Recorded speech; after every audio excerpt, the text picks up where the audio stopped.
First, let's talk about the case of Roland Doe, also known as Robbie Mannheim. Now, in 1949, this 14-year-old boy from Maryland became the inspiration for William Peter Blatty's widely popular novel, The Exorcist. Roland had been experimenting with a Ouija board, trying to contact spirits when he allegedly became possessed by a malevolent entity. Now, the events that followed were nothing short of terrifying. Roland's family reported strange noises, furniture moving on its own, and unexplained events. The boy himself would go into trances, speaking in a very deep, frightening voice and exhibiting supernatural strength. Now, the Catholic Church eventually intervened, performing a series of exorcisms on Roland. The rituals were said to be so intense that they left the boy shaken and traumatized. In mid-1949, several newspaper articles printed anonymous reports of the alleged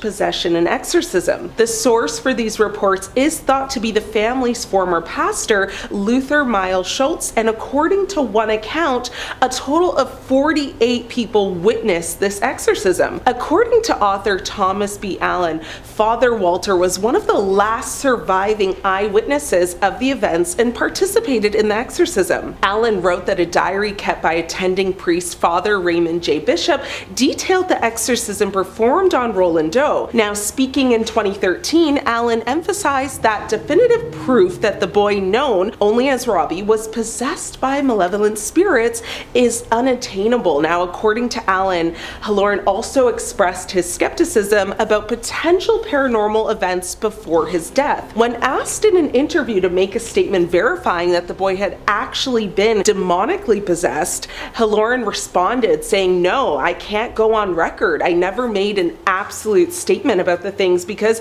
I didn't feel I was qualified." This exorcism case inspired the novel, which in turn was adapted into the 1973 horror film of the same title, The Exorcist. The case also inspired the 2000 movie, Possessed, which is said to be closer to the story in Allen's book. A documentary was made of the case titled In the Grip of Evil. While the exact details of the events are still disputed, one thing is very clear. Roland's experimentation with spirit summoning had devastating consequences. Another case that comes to mind is that of the Perron family. In January of 1971, Roger and Carolyn Perron moved into a 14-room farmhouse in Rhode Island with their 5 daughters, only to discover that it was haunted by an evil spirit. It started very small. The family reported, all manners of paranormal activity, from unexplained noises and movements to physical attacks. Carolyn would notice that the broom went missing or seemed to move from one place to the next by itself. She could hear the sound of something scraping against the kettle in the kitchen when no one was even in there. She'd find small piles of dirt in the center of a freshly cleaned kitchen. Their daughters would also say that they would notice spirits around the house and that they seemed angry. As the haunting, intensified, the parents sought the help of paranormal investigators Ed and Lorraine Warren. Now, the Warrens, who were also involved in the Amityville horror case, believed that the spirit was the ghost of a witch who had been slaughtered on the property. The Warrens attempted to perform a cleansing ritual to rid the house of the malevolent entity, but however, the ritual was said to have awakened the spirit instead, making it even more aggressive. Now, the parents eventually fled the house, unable, of course, to cope with the intense paranormal activity. When the movie, The Conjuring, was released in 2013, it was met with critical acclaim. Critics everywhere praised it for its, all too very realistic portrayal of the demonic haunting of the innocent family in Rhode Island. Most viewers assumed that the movie was, nothing but the wild imagination of director James Wan. However, the true story of The Conjuring is actually rooted in the horrifying true experience of Ed and Lorraine Warren. Ed Warren was a World War II veteran and a former police officer who became a self-professed demonologist after studying the subject on his own. His wife Lorraine claimed to be a clairvoyant and medium who was capable of communicating with, the demons that Ed discovered. And in 1952, Ed and Lorraine founded the New England Society for Psychic Research, the oldest ghost hunting group in New England. They quickly gained notoriety notoriety as respected paranormal investigators after their initial investigation of the Amityville hauntings. Although the movies seem, over-dramatized and impossible to believe, the Warrens maintain that all of the events depicted actually transpired. Though Ed passed away sadly in 2006, Lorraine was a consultant on the film and claims that she didn't let the directors take any more dramatic license than was absolutely necessary. Last on my list to talk about is a well-documented case, is that of Latoya Ammons, now an American woman who, along with her 3 children, experienced a series of terrifying paranormal events after conducting a Ouija board seance in their Gary, Indiana home. Shortly after, she began to experience strange occurrences, including hearing strange noises, seeing shadowy figures, and feeling a very intense, unsettling presence. She said she heard footsteps in the basement and doors opening and closing on their own. Desperate for answers, Latoya turned to a Ouija board, hoping to communicate with whatever entity was responsible for the haunting. She gathered her family and conducted a seance, asking, the spirit to reveal itself. According to Latoya, the entity responded, identifying itself as Zozo, a malicious spirit known for its dark and very sinister nature. Latoya and her family were initially, skeptical, of course, but as, the entity began to manifest itself, they realized they had made a very grave mistake. The entity Zozo began to wreak havoc on the family, causing physical attacks, unexplained noises. The family reported finding strange symbols etched into the walls and experiencing very intense, unexplained cold spots throughout the house. As the haunting intensified, Latoya and her family became convinced that they had summoned a very evil spirit and was determined to destroy them. The family reached out to their doctor on April 19, 2012, when he visited the house during, the supposed haunting. He actually noted that their behavior was just delusional. Someone from his office contacted the police and the children were taken to the hospital. The DCS actually initially believed that the children were just performing for their mother. In other words, making it all up for attention. But that wasn't true, and it's even alleged that her 9-year-old son was seen walking backwards up the wall in the presence of a family case manager as well as a hospital nurse. So once that happened, it really debunked that whole theory that they were making it up. The nurse made a statement that said, he walked up the wall, flipped over, and just stood there. There's no way he could have done that. The police captain named Charles Austin said it was the strangest story he ever heard and admitted that at first he thought the family was making it up in an attempt to just make money. But after several visits to their home and interviews with witnesses, he simply said, "I am a believer." Campbell says she remembers telling her daughter, "We need help. We need to talk to someone who knows how to deal with it." And so desperate for help, they turned to a local paranormal investigator who confirmed that the entity was indeed Zozo, a spirit that's known for its very dark and malevolent nature. Now, the family eventually fled their home, unable to cope, of course, with the intense paranormal activity. Latoya has since spoken publicly about her experiences, warning others of the dangers of using Ouija boards and summoning spirits. In 2024, Netflix released a movie called The Deliverance, which is said to be based on this exact case. The movie begins with a title card that reads, "The following story is inspired by true events." So if this has intrigued you, go give that a watch. And in 2014, a man named Zach Bargains actually purchased the house for $35,000 and demolished it in January of 2016 after filming a documentary in it titled The Demon House, which was released in 2018. So that's another one you can go watch. The case of Kenneth Anger, the Hollywood occultist. Now, Kenneth Anger, an underground filmmaker in 1960s Hollywood, known for his films like Fireworks and Scorpio Rising, as well as his book Hollywood Babylon, was a self-proclaimed occultist, drawing inspiration from Aleister Crowley's Thelema and exploring themes of transgression and the dark side of Hollywood. He was actually quite obsessed with Aleister Crowley, who infamously called himself the B666. Anger wasn't just a fan, he followed Crowley's rituals, studied his books, and conducted real summoning summoning ceremonies. Now, one of his closest collaborators, Bobby Beausoleil, claimed Anger attempted to summon the demon Lucifer during one of their ritual film shoots in the desert. Things spiraled. Beausoleil would later become part of the Manson family and commit assassinations. Crazy connection, I know. Anger himself descended into a strange madness, reportedly speaking in tongues, destroying his own films, and claiming to be possessed by demonic forces he had invited in. Whether you see it as madness, coincidence, or proof of something darker, Anger's life was never the same after those rituals. Anger's work is celebrated for its artistic vision, its exploration of transgressive themes, and its connection to the history of counterculture and the occult. The Exorcism of Anna Ecklund. Now, the girl who invited it in, Anna Ecklund, which was actually a pseudonym for Emma Schmidt, was a young American woman in the early 20th century who reportedly became possessed after experimenting with occult practices encouraged by her aunt, who was said to be practicing witchcraft. Now, this is an urban legend. Her 1928 exorcism in Iowa is one of the most thoroughly documented in the Catholic Church history. She alleged, demonic possession and exorcism occurred over several decades, culminating in an extensive exorcism that lasted from August 18th to December 23rd, 1928 in Erling, Iowa. Now, Ecklund was said to have exhibited symptoms, akin to possession beginning at age 14 and was 46 years old during her final exorcism by Father Theophilus Resinger, a Roman Catholic priest. Now, witnesses, claimed Anna levitated, spoke languages she had never learned, and exhibited unnatural strength. For 23 days, priests performed rites to banish what they said were multiple demons, including Beelzebub and Judas Iscariot. Now, according to records, Anna had tried to summon a spirit to communicate with her deceased mother. What she got was something else entirely. She survived, but never fully recovered. Her case was cited for decades as a warning against dabbling in summoning or spiritualism.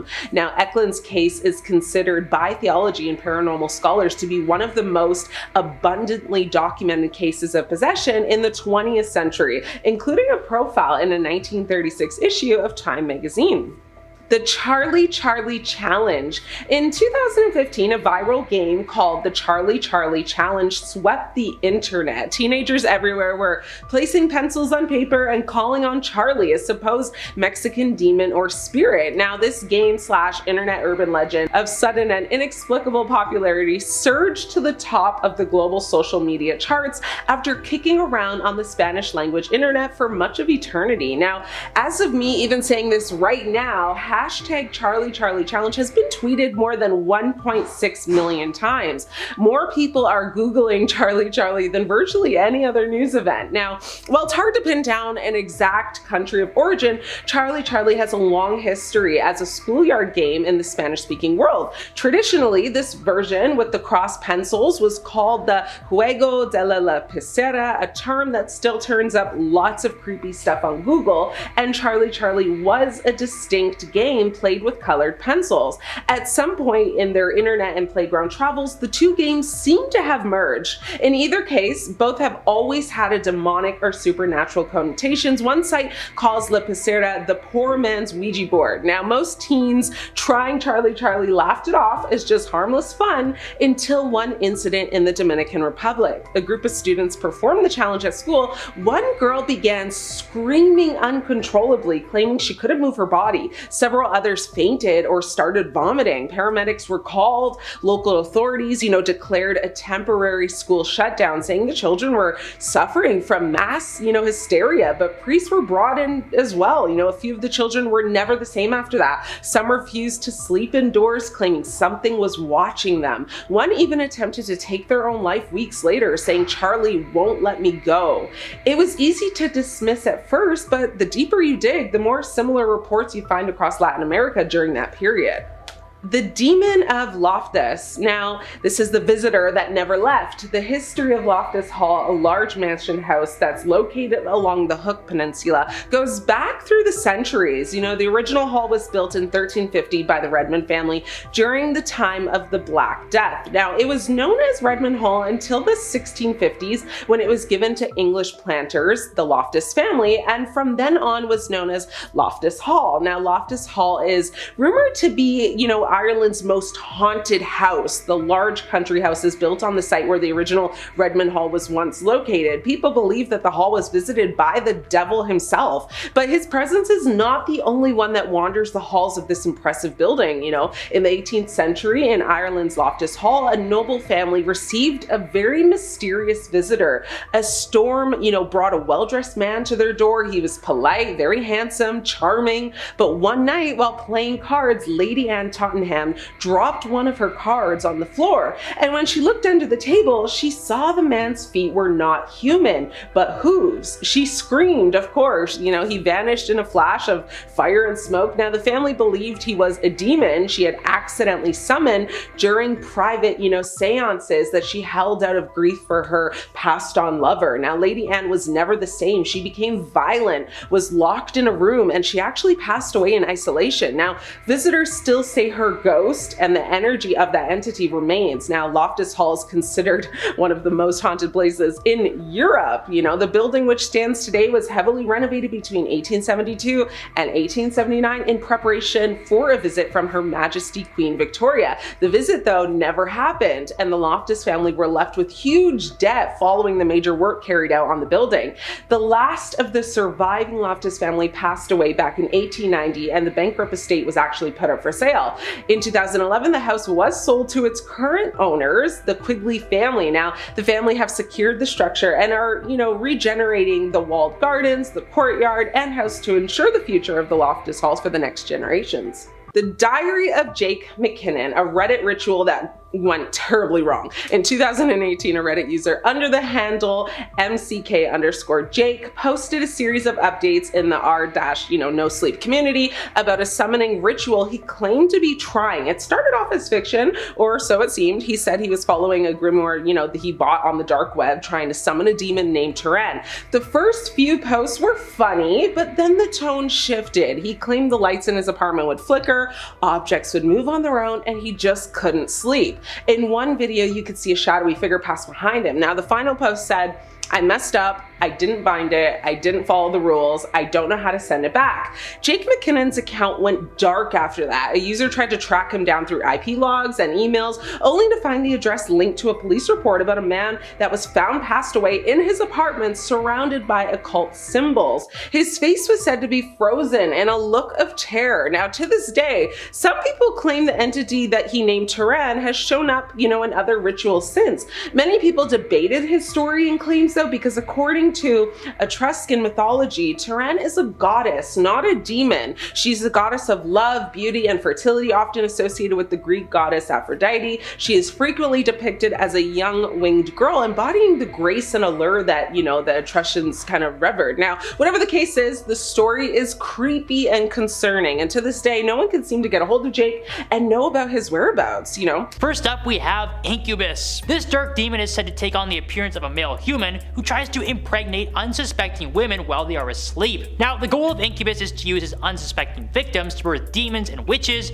in order to create more servants of hell and devil worshippers. The word incubus is actually derived from the Latin language and directly translates to nightmare. So keeping that in mind, it only makes sense that this demon would appear in the shadows of the night to prey on his victims. It is not known how many dark beings Incubus could have fathered, but it is believed that the famous magician Merlin was actually created by Incubus. Many people believe that Merlin would actually spread dark magic in the towns that he traveled to while he was under the demon's control. Now, some people also believe that this demon has actually been summoned through a Ouija board on multiple occasions. There are many stories that people find their partners alone in bed doing some unspeakable acts by themselves. It also appears that any woman who has been a victim of Incubus has no recollection of the events that led to their eventual pregnancy. And once a Ouija board has been used to summon Incubus, it is incredibly hard to get rid of him. This is not as simple as opening a door and kicking someone out of your house when you want them to leave. Some of the oldest tricks that were used in the medieval era include covering your bed in black salt and burning special types of incense that Incubus really doesn't like. So unless you want to have a very disgusting visitor arrive in your home, the Incubus is one demon you should never activate with a Ouija board. So do you believe that Ouija boards are as dangerous as people claim? Give us your thoughts in the comments down below as we check out some more demons. Next up is Beelzebub. This demon is viewed as many different things by many different people, which brings up the possibility that it could be a real-life shapeshifter. Now, most demons have a clear goal that they want to achieve,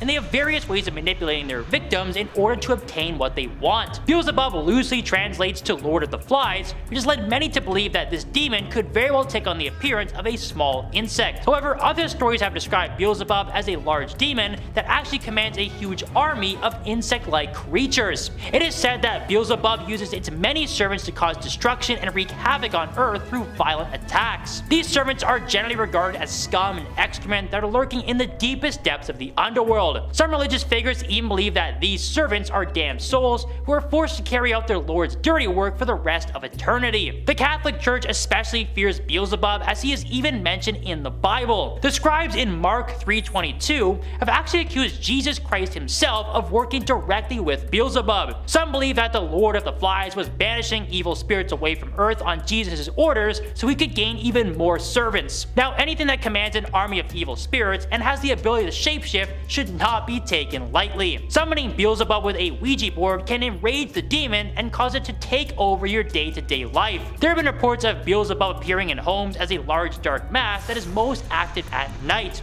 Other smaller paranormal events are likely the work of his minions, but this is one demon you do not want to mess around with. After that, we have Antoine Gay. This one may not sound as terrifying as a traditional demon, but it could be even more dangerous. Antoine Gay started out life as an ordinary human being, but he is infamously known as being one of the strongest cases of demonic possession to this very day. Antoine was a Frenchman who served in the military in the 1800s before becoming a carpenter in the city of Lyon. He then decided he wanted to begin the process of becoming a monk and was accepted as a lay brother at his local abbey. Now, things took a strange turn for him, however, when he shockingly decided to leave the church due to a complete nervous disorder. His sudden mood swings and his unexplained conditions quickly started to raise concerns that he had been possessed by a demon. He was examined by priests and other religious figures who reported that Gay spoke in a much deeper tone and began to share dark secrets of his life. He also started speaking in perfect Latin without ever studying the language or having any knowledge of it. Now, religious figures named the demon that had possessed Antoine Isacaro, but not much was known about the demon or its intentions beyond its name. Antoine Gay eventually passed away in the late 1800s due to various complications that priests believe were linked to the demon who had possessed him. But nowadays there are people who are convinced that Antoine Gay is still inhabiting our world as an evil entity. There are rumors that Isacaro had passed its energy onto Antoine when he passed away, and he is now tormenting other souls all around the world. However, because of the mystery surrounding the original demon,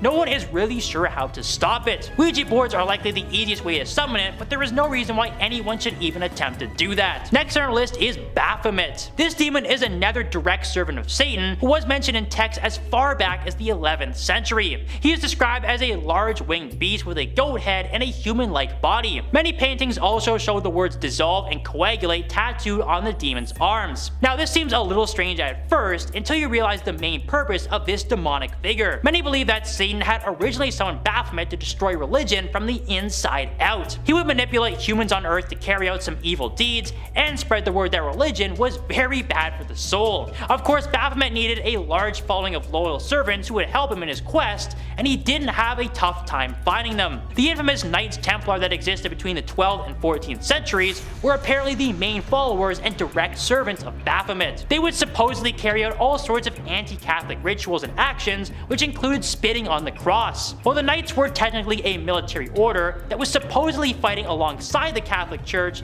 some believe that they were actually fighting against it. Many people started to question the Templars' faith in the early 1300s, and some were convinced that they were worshipping demons. Then in 1307, it was King Philip IV who ordered the majority of the Knights to be arrested for worshipping Baphomet. This led to the of many members and the complete dissolution of the order. But if you thought that spelled the end of Baphomet altogether, then you would be very, very wrong. There are many anti-religious groups that still exist today, and many believe that they are actively summoning Baphomet to carry out their orders. While many evil spirits are keen on working with this terrifying demon, others are still actively fighting to banish him forever. And finally we have Lucifer. Now this evil figure is actually a fallen angel who is now believed to be the demon of pride. Now because pride is one of the 7 deadly sins, Lucifer's actions have resulted in him being labeled a demon by many in the Catholic Church. It is said that Lucifer was actually one of God's greatest creations, and many regarded him as a true son of God. While Lucifer was gifted a throne by God himself and was placed in the Garden of Eden to enlighten humans, his own self-pride eventually got the better of him. After witnessing the creation of Adam and Eve, Lucifer was ordered to bow to the original pair of humans. But in a defiant move of power, Lucifer declared that his creation was far superior and he refused to bow to Adam and Eve. Now some believe that Lucifer was incredibly brave to rebel against his creator, but God was not interested in hearing his argument. Lucifer was banished from heaven for his actions and is regarded as the first sinner for putting his own self-pride before God. His appearance as an angel quickly transformed into a demon who convinces people to develop egos. It is believed by many in the Catholic Church and others that egotistical people are the works of Lucifer himself, as he leads them to their inevitable downfall. While many demons could be considered more dangerous due to their violent natures, Lucifer could actually be the most cunning of them all. His slow and steady manipulation of a person's ego can lead to some terrible choices in life that can have irreversible consequences. The estimated number of victims who have been manipulated by Lucifer throughout history is well into the millions. Summoning this entity through a Ouija board might not have an immediate impact on a person's life, but it will slowly crush them over time. There are definitely ways to fix a person who is possessed by Lucifer, but you'd be better off just keeping him far away from any Ouija boards.